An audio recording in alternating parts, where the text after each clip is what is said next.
तो अपना जो टॉपिक है वो है वेक्टर्स।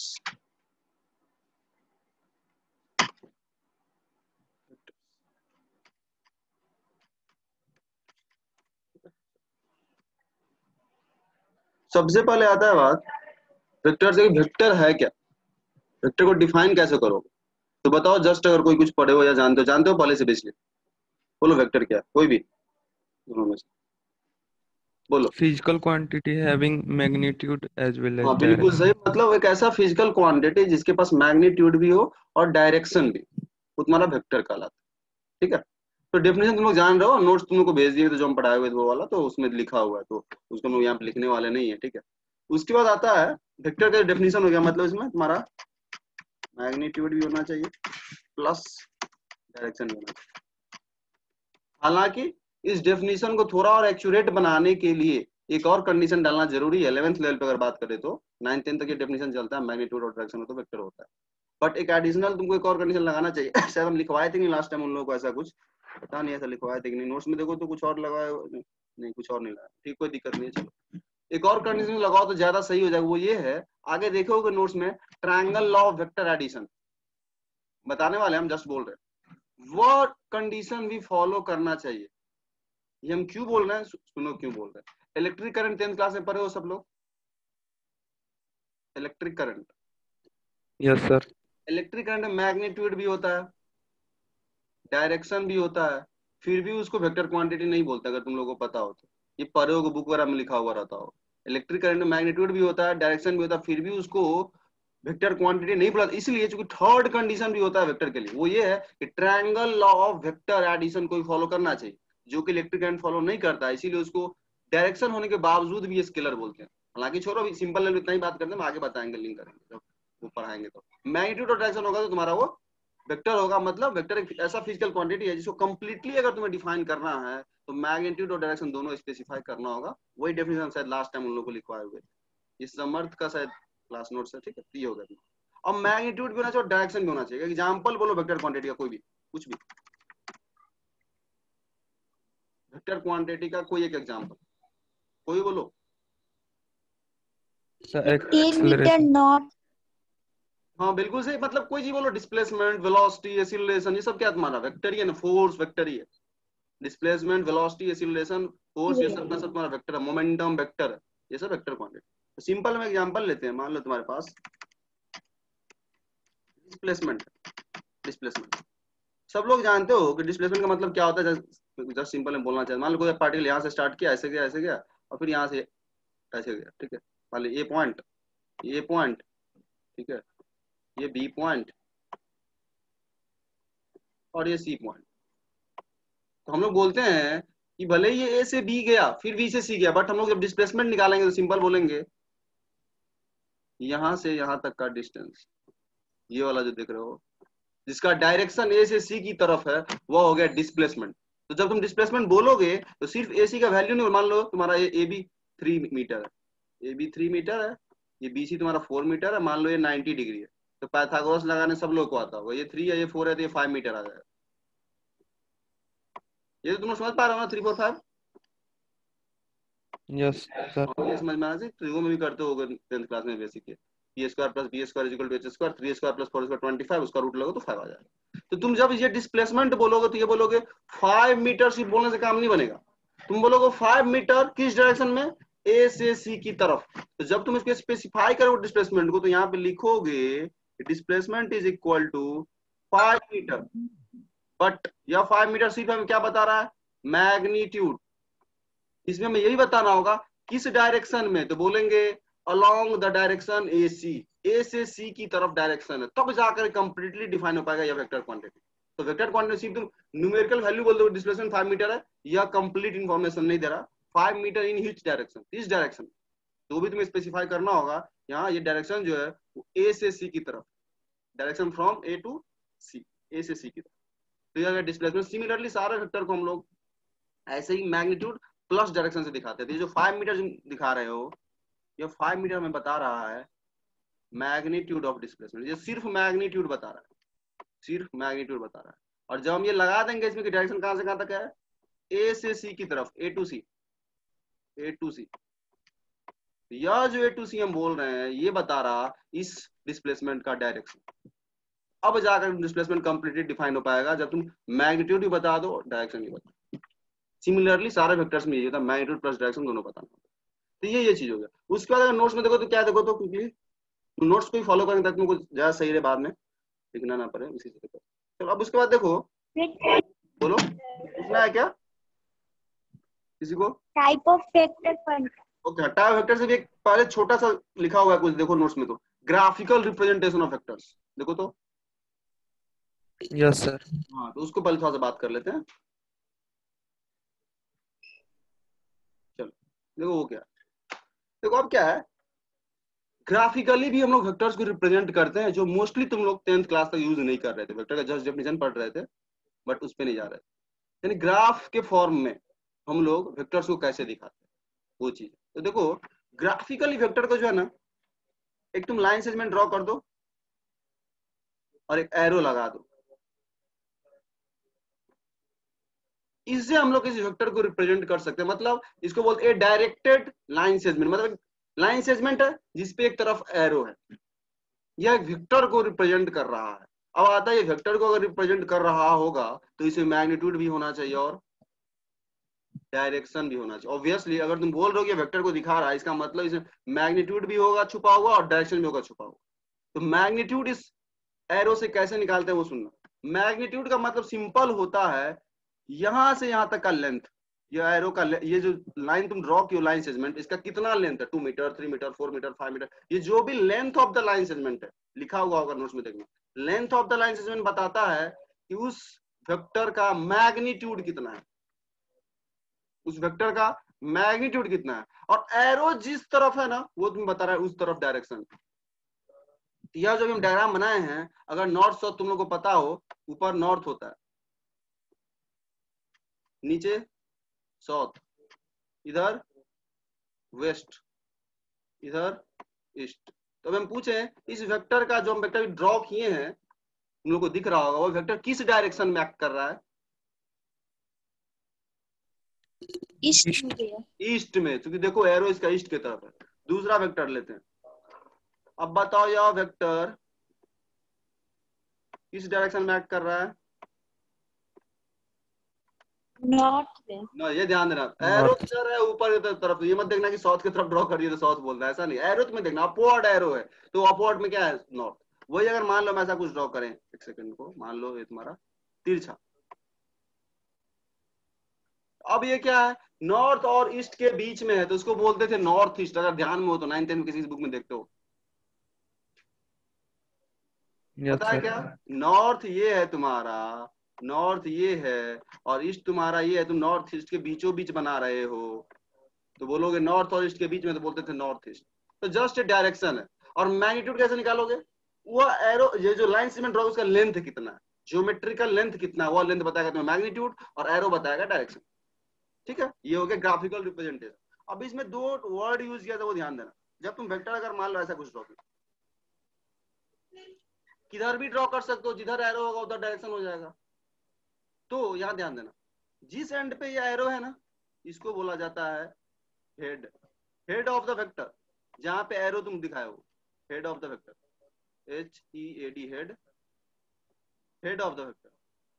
और हेड के अपोजिट वाला जो यहाँ पे तुम्हारा पॉइंट होगा, ये इसको बोलते हैं टेल ऑफ द वेक्टर। तो तुम्हें हेड और टेल समझ में आना चाहिए किसी वेक्टर। ये हो जाएगा तुम्हारा टेल,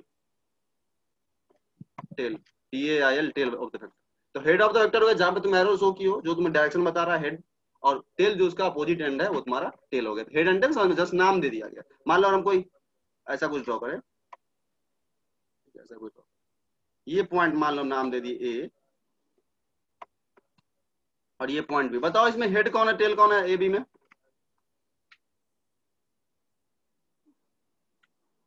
ए और बी, बी वाला हेड। बिल्कुल सही, बी और हेड, ए वाला टेल। बिल्कुल सही, बी हेड और ए टेल है, सिंपल। और बी जिधर की तरफ एक्ट कर रहा है वही तुम्हें बताएगा डायरेक्शन। और मैग्नीट्यूड इस वेक्टर का कैसे निकालोगे? तुम बोलोगे ए और बी पॉइंट के बीच जो डिस्टेंस है, लेंथ है ना, वही कहलाएगा मैग्नीट्यूड। तो ए बी लेंथ जो है वो मैग्नीट्यूड हो गया, और एरो जो बी पे लग रहा है वो तुम्हें बता रहा है डायरेक्शन। बी पॉइंट हो गया हेड, ए पॉइंट हो गया टेल। बस रिकैप इसका इतना ही, ठीक है। तो ये हम लोग ग्राफिकल वेन्यू जो तुम लोग यूज करने वाले हैं, डायग्राम वगैरह बनाएंगे हम आगे पढ़ोगे तो इस चैप्टर में डायग्राम वगैरह बनाएंगे, तो ऐसे ही हम लोग शो करेंगे वेक्टर को। शो कैसे करेंगे? डायग्राम में ऐसे ही शो करेंगे, एक एरो वाले लाइन में ड्रॉ करेंगे और उसे दिखाएंगे वेक्टर। ठीक है, अब जस्ट एक बार देख लो थोड़ा सा, इसमें एक और चीज बता दें, इसे हम बताए थे कि नहीं इन लोगों को बताए हुए, चलो उसको भी डिस्कस कर लेते हैं। वो क्या, वो देखना गौर से। जैसे ये वाला वेक्टर को देखना है, हम नए पेज में जाते हैं, वहां पे डिस्कस करते हैं। मान लो ऐसा कुछ वेक्टर ड्रॉ कीजिए, ठीक है, ये ए, ये बी, ठीक है, ये बी। इस वेक्टर का हमें नाम देना है, नेमिंग करना है इसका। कैसे नेम देते हैं वो ध्यान देना।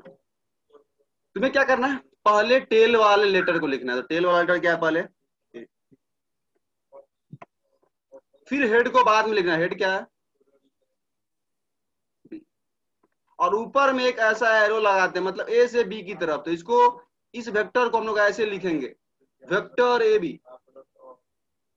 वेक्टर ए बी मतलब एक ऐसा वेक्टर जिसका हेड सॉरी टेल ए पे है और हेड बी पे, और डायरेक्शन इसका कहां से कहां? ए से बी की तरफ। इसे लिखा A B vector, A B, और वेक्टर को मतलब ऊपर में ऐसा एरो करके दिखाते हैं, ए बी वेक्टर।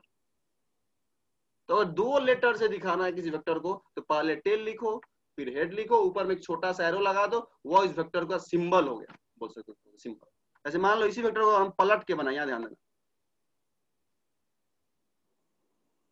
ये मान लो सपोज एक सेकंड को, ये रहा तुम्हारा ए, ये ए, और ये रहा तुम्हारा बी। अब इस वेक्टर का नाम क्या होगा बोलना कोई भी, अगर समझ गए तो, जो नीचे हम वेक्टर ड्रॉ किए। BA vector. बिल्कुल सही बात, समझ गए। मतलब हम ज्यादा ये नहीं करेंगे, हमको लगा नहीं समझ पाए होगे, बट समझ गए क्यों। बीए वेक्टर तो ए बी। अब ध्यान दो यहाँ पे, जब तुम ज्योमेट्री पढ़ते थे मैथ्स में तो बोलते थे साइड ए बी बोलो या बी ए बोलो, फर्क नहीं पड़ता, बट यहाँ फर्क पड़ता है वेक्टर में। तुम A B vector, order matter करता है, ए बी वेक्टर लिखो कि बी ए वेक्टर लिखो। ए बी का मतलब हो गया ए से बी की तरफ, और बी ए का मतलब बी से ए की तरफ, डायरेक्शन। तो डायरेक्शन दोनों का अपोजिट है, ए बी वेक्टर और बी ए वेक्टर में। अगर तुमसे कोई पूछे इन दोनों में डिफरेंस किस चीज का है, तो बोलना इन दोनों में डिफरेंस इस चीज का कि दोनों का डायरेक्शन अपोजिट है। अब ये बताना, यह वेक्टर जो ऊपर हम ड्रॉ किए और यह वेक्टर, ये तो तुम बता दिए कि दोनों का डायरेक्शन अपोजिट है, क्योंकि देख लो एरो दोनों का अपोजिट है, बट दोनों का मैग्नीट्यूड इक्वल है या नहीं? बताओ मैग्नीट्यूड।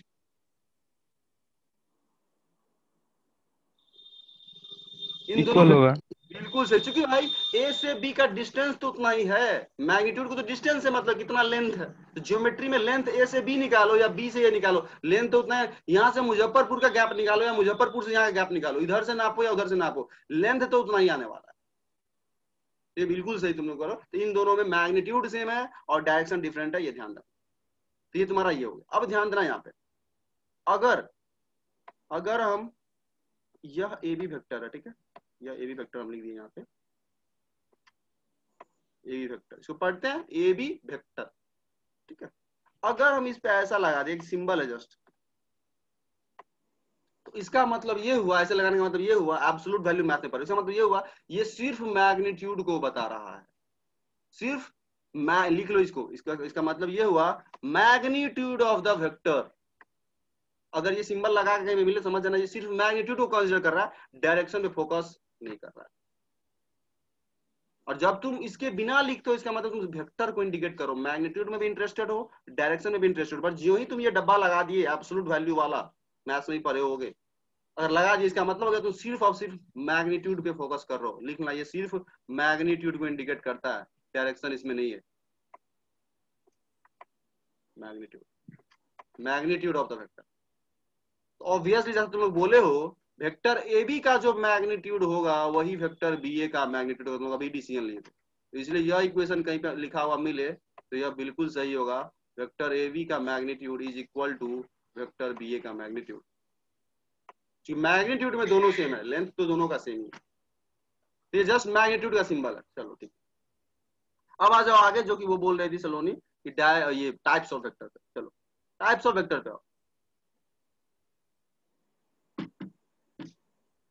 देखिए और यहाँ ध्यान देना, जस्ट ये वेक्टर जैसे हम लिखे ना ए बी वेक्टर, इसको सिंगल लेटर से बुक में लिखा हुआ मिलेगा। मतलब अगर तुम्हारा मन है तो तुम क्या करो, सिंपल इसको स्मॉल ए वेक्टर भी बोल सकते हो, ये जस्ट समझ लो, स्टैंडर्ड मतलब सिंबल वगैरह बनाया गया। अगर 2 लेटर से नाम देना है तो फिर कैपिटल यूज करो, कैपिटल ए कैपिटल बी, और सिर्फ तुम्हारा मन है कि सिंगल लेटर से नाम दे, उस बुक में ऐसे भी लिखा हुआ मिलेगा, तो सिंगल स्मॉल लेटर यूज करेगा, स्मॉल ए पे वेक्टर लगा देगा बस नाम देने के लिए। किसी को मन होगा तो वो क्या करेगा, स्मॉल बी नाम दे देगा इसका, स्मॉल बी। अगर तुमको कैपिटल लेटर से नाम देना फिर 2 पॉइंट यूज करना होगा, और स्मॉल लेटर से ध्यान देना तो फिर एक कोई पॉइंट यूज करो, बी स्मॉल बी वेक्टर या small C vector, small D vector. तो एक लेटर में लिखा नाम देना है तो ऐसा कुछ नाम दे सकते हो, D vector, small D vector, small F vector. एक लेटर जब नाम देते हैं तो हम लोग को स्मॉल लेटर यूज करना होता है, और 2 लेटर जब नाम देना है तो तुम सीख ही लिए कि हेड और टेल को देख करके और फिर नेमिंग देते हैं। तो दोनों यूज होता है मोस्टली, ठीक है, दोनों यूज होता है, कोई भी यूज कर सकते। चलो ठीक है, तो बेसिक डेफिनेशन हो गया वेक्टर का, ग्राफिकली कैसे रिप्रेजेंट करते हैं, उसमें मैग्नीट्यूड क्या होता है, डायरेक्शन क्या होता है, सारा हम तुमको एक्सप्लेन कर दिया। अब आ जाओ टाइप्स ऑफ वेक्टर।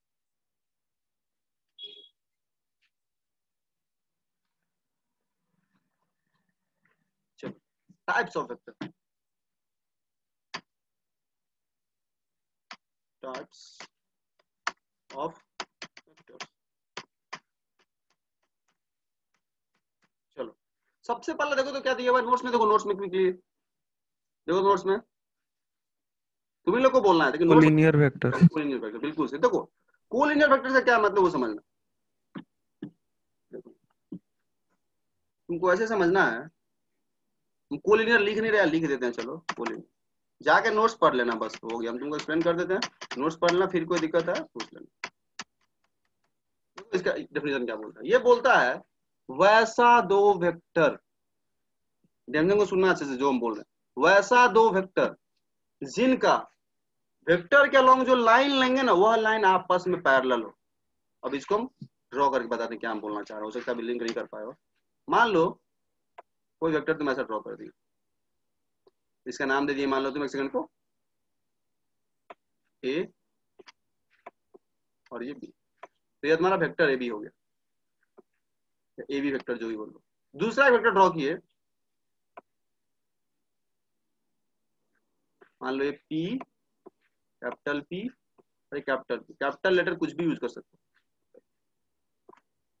अब इन दोनों वेक्टर को हम कोलिनियर कब बोलेंगे, जब यह ए बी, ये जो ए बी देख रहे हो, ए से बी तक का लाइन सेगमेंट, वह पी से क्यू तक के लाइन सेगमेंट के पैरेलल, और 2 लाइन पैरेलल होना तुम समझते होगे मैथ से, सिंपल यही है कोलिनियर वेक्टर। वो वाला ऊपर वाला लाइन ए बी जो पैरेलल होना चाहिए पी क्यू के, बाद खत्म।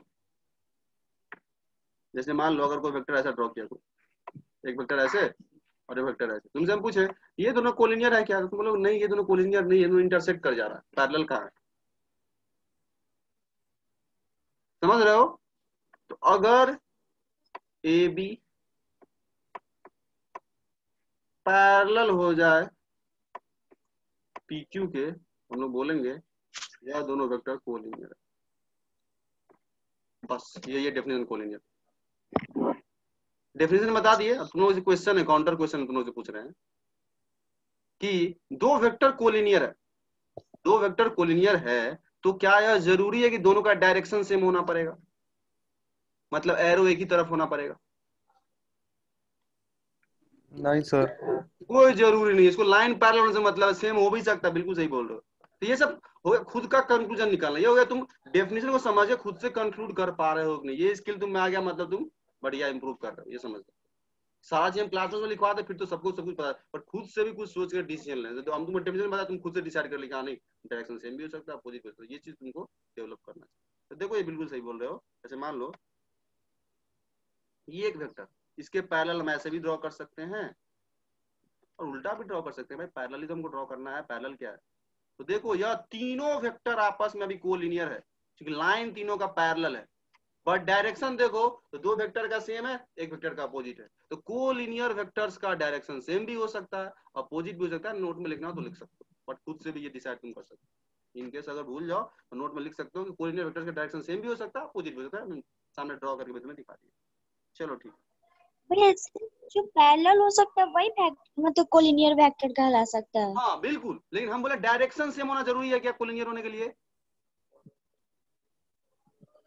डायरेक्शन सेम कोलिनियर का मतलब बोलो, ये कोलिनियर का मतलब ये भी तो होता है ना कि जो मतलब एकदम स्ट्रेट लाइन हो और उस पे कोई मतलब ट्रायंगल बन सके भैया।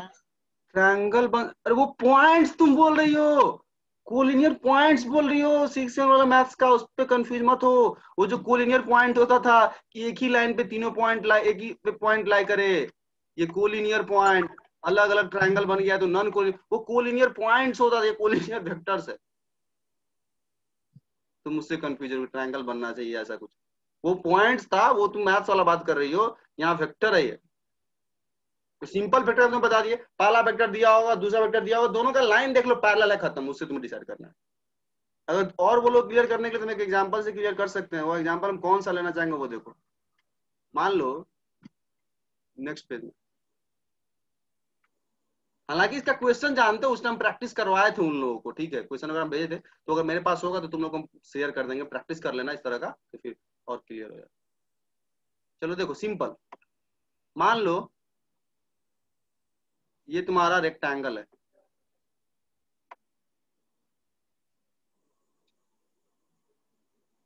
ये तुम्हारा रेक्टेंगल है, ठीक है। मान लो ये तुम्हारा ए, ये बी, ये सी और ये डी, ठीक है। मान लो एक वेक्टर हम ड्रॉ किए, ए से बी की तरफ ड्रॉ किए तो ऐसा एरो, एक ड्रॉ किए डी से सी की तरफ ऐसा एरो, एक ड्रॉ किए यहाँ से यहाँ तक, ये वाला वेक्टर का एरो ऐसा कर दिए, और ये वाले का डी से सी की तरफ ऐसा कर दिया। ये बताओ इस डायग्राम में ये वेक्टर ए बी वेक्टर सी डी के कोलिनियर है या नहीं? Vector A B is collinear to C D, true या फॉल्स? भैया है क्यों? क्योंकि रेक्टेंगल का अपोजिट साइड क्या होता है? पैरेलल। बट पैरेलल होता है। बट तुमसे बोले वेक्टर ए बी और वेक्टर सी डी का डायरेक्शन सेम है क्या? नहीं भैया। नहीं है। देख लो, तो कोलिनियर का डायरेक्शन सेम नहीं भी हो रहा है। और वही अगर एरो हम यहाँ पे ड्रॉ कर दिए रहते तो कोलिनियर भी होता और डायरेक्शन भी सेम होता। मतलब कोलिनियर होने का मतलब डायरेक्शन सेम भी हो सकता है, अपोजिट भी हो सकता है, कोई जरूरी नहीं कि सेम ही हो या पॉजिटिव। तो यही हम इसे क्लियर करते बस। चलो इसका हम लोग ज्यादा टाइम लगाएंगे नहीं। अगला देखो क्या है उसमें टाइप ऑफ वेक्टर में, rules equal vector. Equal vector. खुद से तुम लोग गेस करो, इक्वल वेक्टर का डेफिनेशन बहुत इजी है। इक्वल वेक्टर जी भैया। बोलेंगे, खुद जिसका सोचो, मैग्नीट्यूड और डायरेक्शन सेम हो। बिल्कुल सोचो खुद से। तुम्हारे पास दो वेक्टर है भाई, इन दोनों को सेम कब बोलोगे, इक्वल कब बोलोगे? वेक्टर में जो दो चीज होता है वो सेम होना चाहिए। मान लो जैसे कोई दो आदमी है, सेम कब बोलोगे? जब दोनों का प्रॉपर्टी एकदम एग्जैक्टली मैच करे। तो दो वेक्टर का प्रॉपर्टी क्या होता है? दो ही चीज तो होता है, मैग्नीट्यूड और डायरेक्शन। तुम बोल रहे हो यह दो वेक्टर इक्वल है, इसका मतलब दोनों का वो प्रॉपर्टी मैच कर रहा होगा, इसलिए बोल रहे हो इक्वल है दोनों। मतलब मैग्नीट्यूड भी मैच कर रहा होगा और डायरेक्शन भी मैच कर रहा होगा, तो सिंपल बोलते हैं इक्वल वेक्टर। इसी डायग्राम में ध्यान देना, यहाँ पे इसी डायग्राम में, रुक जाओ थोड़ा सा, इक्वल वेक्टर तुमको विजुअलाइज करवाते हैं।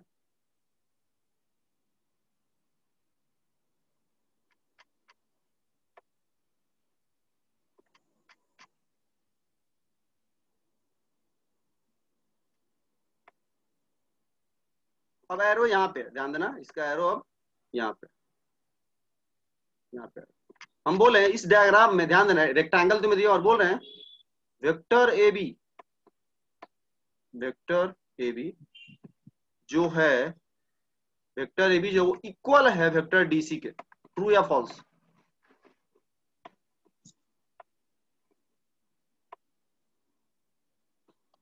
Vector A B is equal to vector D C दिए गए डायग्राम में, ट्रू या फॉल्स?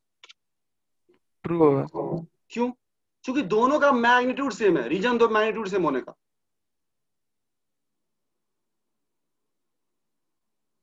भाई रेक्टेंगल का अपोजिट साइड का लेंथ भी तो इक्वल होता है, और लेंथ इक्वल है मतलब मैग्नीट्यूड इक्वल है।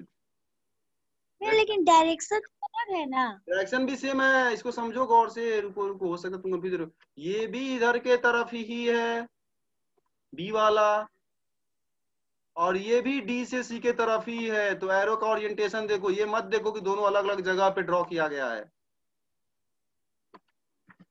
ओरिएंटेशन भी सेम है। ये भी इधर के तरफ ही जा रहा है इसका एरो, ये भी इसका एरो, डायरेक्शन भी सेम है, इसको समझो। अगर दो वेक्टर पैरेलल है और दोनों का एरो तुम एक तरफ दिख रहा है ना, तो बोलना कि डायरेक्शन भी सेम है,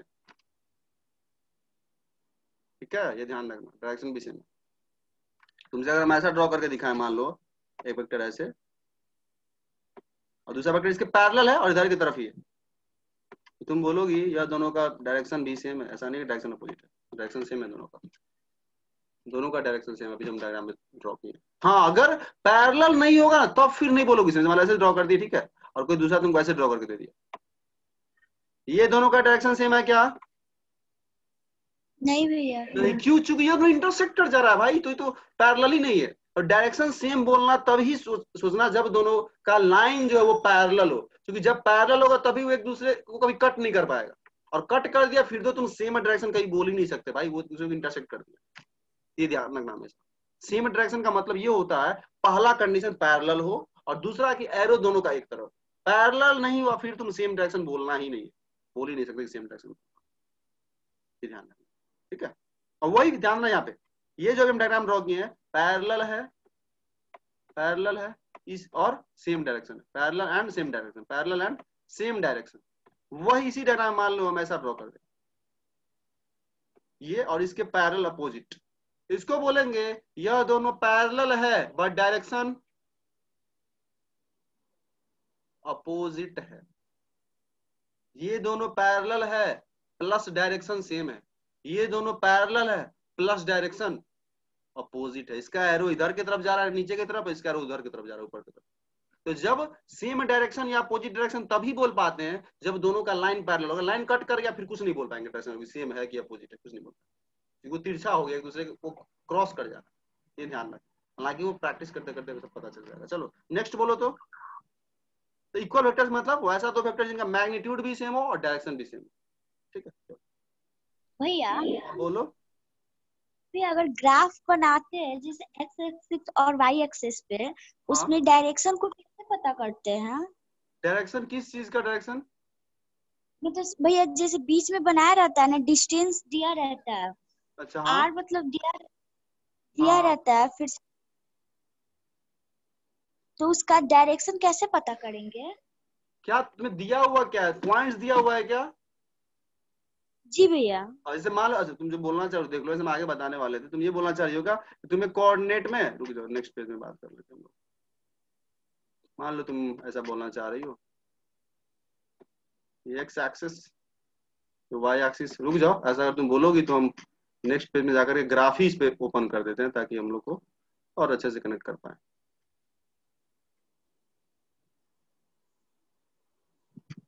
चलो ऐसे तुम्हारा ग्राफ है, ठीक है, ग्राफ है तुम्हारा, मान लो ये तुम्हारा वाई एक्सिस,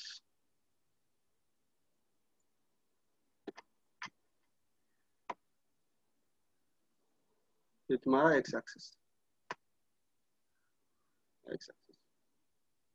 चलो ये एक्स एक्सिस, ठीक है। मान लो ये तुम्हारा छोटा सा यूनिट कितना, 1 यूनिट। मान लो हम x में 2 गए और y में 2 गए, एक पॉइंट हमें मिल गया 2,2 2,2 x में मान लो हम कितना गए, 1 2 3 4 5 6 गए मान लो, और y में निगेटिव चले गए -3। जस्ट रैंडमली 2 पॉइंट हम लिए, 1 2 3 4 5 हो गया एक्स कोऑर्डिनेट इसका, ठीक है, और y कोऑर्डिनेट निगेटिव में डाउनवर्ड है तो -3। मान ले 2 पॉइंट तुम्हें दे रखा है, ठीक है। हालांकि फिजिक्स में इसका बहुत ज्यादा यूज नहीं, बट कभी कभी हो जाता है, तो चलो डिस्कस कर ही लेते हैं। ये पॉइंट मान लो ए, ये पॉइंट मान लो तुम्हारा बी, ठीक है। अब तुमसे बोला गया कि हमें वेक्टर ए बी बताओ कैसा होगा, वेक्टर ए बी। तुम बोलोगे या वेक्टर ए बी जो भी होगा वह ए से शुरू होगा और एरो इसका किधर की तरफ होगा, ए बी, मतलब ए से शुरू करो बी की तरफ हो, मतलब यह वेक्टर जो भी ड्रॉ तुम करोगे वह ए से ड्रॉ करोगे और बी को ज्वाइन करोगे, एरो दोगे कहाँ पे, बी पे। ये तुम्हारा वेक्टर ए बी। अब यह वेक्टर ए बी लिखते कैसे हैं, उसके लिए आई कैप जे कैप वगैरह यूज करते हैं, जो हम आगे बताएंगे, आगे आने वाला अपना कोऑर्डिनेट सिस्टम वेक्टर में, वहां पे बताएंगे इसको लिखते कैसे हैं। एक्स को एक्स से सब्ट्रैक्ट करते हैं आई कैप, प्लस वाई को वाई से सब्ट्रैक्ट करते हैं जे कैप, वो आएगा आगे का बात, बट जस्ट अभी ये समझ, और डायग्राम में तुम्हें दिखाना है वेक्टर ए बी को। और वही इसी डायग्राम में तुम बोलता है वेक्टर बी ए दिखाओ, तो फिर तुम क्या करते, बी ए का मतलब हो गया एरो कहाँ पे, ए पे, जस्ट इसका उल्टा ड्रॉ, बी से ए की तरफ और एरो कहाँ पे देते ए पे, ठीक है। तो 2 पॉइंट तुम क्या बोलते हैं कोऑर्डिनेट सिस्टम में भी 2 पॉइंट लेकर के तुम वेक्टर डिफाइन कर सकते हो। ठीक है, ऑब्वियस सी बात है, वेक्टर क्या है, एक जगह हेड होगा एक जगह टेल होगा, 2 पॉइंट है 2 कोऑर्डिनेट दिए हुआ, तुम वेक्टर डिफाइन कर सकते हो। तो ये कोऑर्डिनेट सिस्टम से भी हम लोग डिफाइन करते हैं, आगे हम लोग इसको इसका न्यूमेरिकल वाला पार्ट भी करेंगे, उसका टेंशन मत, अभी जस्ट हम लोग टाइप्स को समझ रहे हैं, ठीक है। चलो ठीक,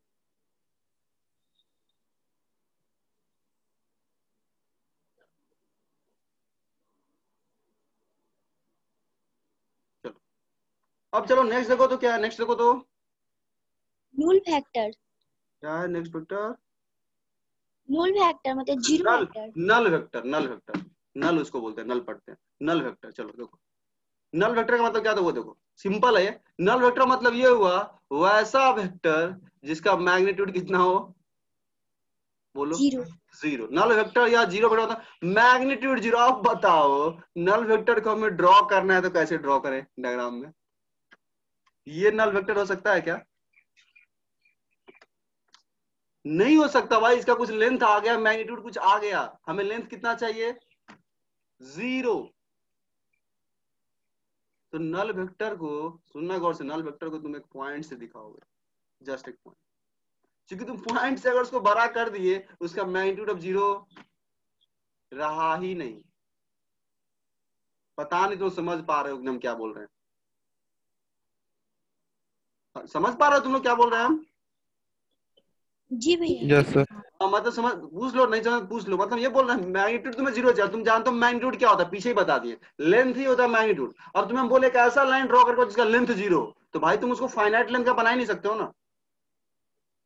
दूसरी बात अगर इसका लेंथ ही जीरो है फिर एरो किधर दे ये दिखा ही नहीं पाएंगे, एक पॉइंट ही तो है भाई, एरो कैसे दिखाएं, इसीलिए बोलते हैं नल वेक्टर का डायरेक्शन, मतलब वो जो एरो वाला पार्ट है वो डिफाइंड नहीं होता है। कोई तुमसे नल वेक्टर का अगर डायरेक्शन पूछता है तो वो क्वेश्चन ही सेंसलेस है, क्वेश्चन ही तुम्हारा मीनिंगलेस हो जाएगा, मतलब नल वेक्टर का डायरेक्शन वो डिफाइन नहीं कर पाते क्योंकि उसका मैग्नीट्यूड ही जीरो होता है, तो वो मैग्नीट्यूड ही जीरो, तो वो तो है ही नहीं, कुछ बचा ही नहीं, कुछ तो बचा ही नहीं, कुछ अब क्या बोले किधर डायरेक्शन है, नॉर्थ की साउथ की वेस्ट, कुछ नहीं बोल पाएंगे। तो वो भी लिखवाया हुआ नोट में देखना, direction of a null vector is not defined, हम लोग नल वेक्टर के डायरेक्शन डिफाइन नहीं कर सकते, बुक्स वगैरह में पढ़ना, लिखा हुआ तुम्हें मिलेगा।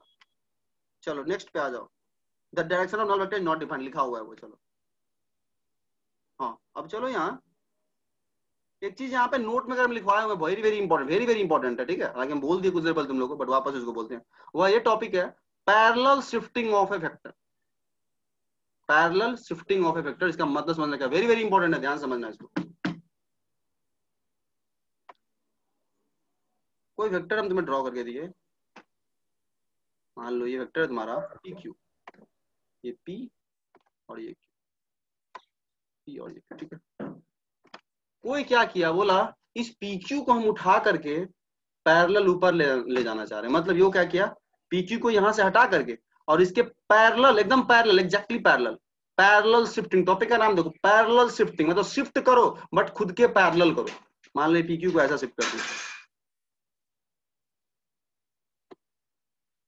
यहाँ पे ड्रॉ कर दिया, तो तुम ये बताना खुद से, खुद के कॉमन सेंस से बताना, यहाँ पे जो पी क्यू ड्रॉ किया गया है और यहाँ पे जो पी क्यू ड्रॉ किया गया है, दोनों वेक्टर में कोई डिफरेंस है क्या, नहीं है। नहीं है, मतलब दोनों वेक्टर सेम ही चीज है भाई, तुम पैरेलल शिफ्ट भले ही कर दिए, उसका लेंथ भी उतना ही रख रहे हो पी से क्यू ही, एरो भी वैसे ही दिखा रहे हो, तुम मैग्नीट्यूड भी वही रख रहे हो, डायरेक्शन भी वही रख रहे हो, भले इसको शिफ्ट कर दिए, पहले उठा के यहां से वहां कर दिए, वेक्टर चेंज नहीं होगा, वही लिखा हुआ है इंग्लिश में, देख लो पढ़ लो उसको क्या लिखा हुआ है, देखो तो, ए वेक्टर रिमेन्स अनचेंज्ड, कोई वेक्टर चेंज नहीं होता है इफ इट इज शिफ्टेड, अगर उसको शिफ्ट कर दे कैसे, parallel to its original line of action, पहले वाले लाइन के पैरेलल शिफ्ट करें विदाउट चेंजिंग इट डायरेक्शन, मतलब डायरेक्शन को भी चेंज ना करो, और पैरेलल अगर शिफ्ट करो, कितना भी शिफ्ट करो, वो वेक्टर चेंज होने वाला नहीं है। तुम इस वेक्टर को यहां दिखाओ पैरेलल शो करके, या यहां दिखाओ या कहीं और दिखाओ, पर ध्यान रखना है कि पैरेलल शिफ्टिंग होना चाहिए और एरो का डायरेक्शन भी चेंज नहीं करना, तो वेक्टर तुम्हारा सेम का सेम रहेगा।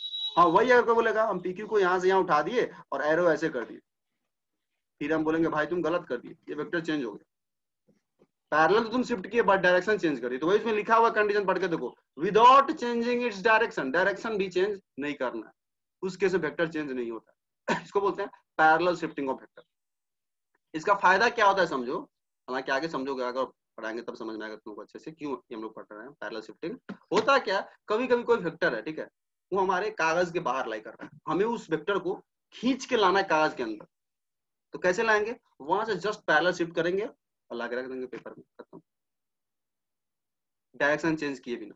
तो ये ध्यान रखना, कभी कभी तुम्हें पैरेलल शिफ्ट करना क्वेश्चन सॉल्व करने में फायदेमंद हो जाता है वेक्टर के क्वेश्चन को। फिजिक्स से बहुत ज्यादा रिलेवेंट उसका नहीं, बहुत ज्यादा नहीं है, कभी कभार अच्छा क्वेश्चन आएगा तो होगा, बट मैथ्स में भी वेक्टर पढ़ना है, तुम लोग को तो नहीं पढ़ना होगा वेक्टर, 12th में मैथ्स में भी पढ़ना है, तो वहां पे अच्छा खासा यूज होता है इस parallel shifting. But parallel shifting physics में भी तुमको पता होना चाहिए, देखना किसी किसी बुक में दिया हुआ होगा, इवन एनसीईआरटी में भी दिया हुआ है 11th के फिजिक्स में, जस्ट लिखे हुआ है, यूज बहुत ज्यादा इसको करते नहीं हम लोग फिजिक्स में वैसे, बट तुम्हें पता होना चाहिए, खुद समझ रहे हो, पैरेलल शिफ्ट किए, डायरेक्शन भी चेंज नहीं किए, लेंथ भी चेंज नहीं की, तो भाई वेक्टर क्यों चेंज होगा, खत्म। ये तो पैरेलल शिफ्टिंग हुई है, टाइप्स ऑफ वेक्टर नहीं था, ध्यान रखना। चलो अब आगे आ जाओ, अगला देखो तो टाइप वेक्टर में क्या है, क्विकली, कोप्लेनर वेक्टर्स। इसका क्या मतलब होता है, कोप्लेनर, देखो इसका मतलब क्या है, कोप्लेनर का मतलब क्या होता है ना, वैसा वेक्टर्स जो एक ही प्लेन में लाई कर रहा हो, एक ही प्लेन में, रुक जाओ इसको थोड़ा सा पेन से बताने की कोशिश करेंगे। मतलब एक कागज में तुम कितना ही वेक्टर ड्रॉ कर लो, सबका सब कोप्लेनर, कोप्लेनर मतलब एक ही प्लेन में, और दूसरा होता है एक नॉन कोप्लेनर, मतलब वैसा वेक्टर जो एक प्लेन में नहीं आ पा रहा है, एक प्लेन में नहीं आ पा रहा है, उसको बोलते हैं नॉन कोप्लेनर। मतलब कोप्लेनर मतलब टू और मोर वेक्टर्स, दो या दो से अधिक वेक्टर जो एक ही प्लेन में लाई कर रहा है, उसको बोलते हैं कोप्लेनर। और अगर वो एक ही प्लेन में, एक ही कागज में नहीं आ पा रहा है, तो बोलेंगे नॉन कोप्लेनर। ये तो बोल दिए डेफिनेशन, बट जो जस्ट थोड़ा सा विजुअलाइज करना है, तो देखो विजुअलाइज करवाने की कोशिश करते हैं।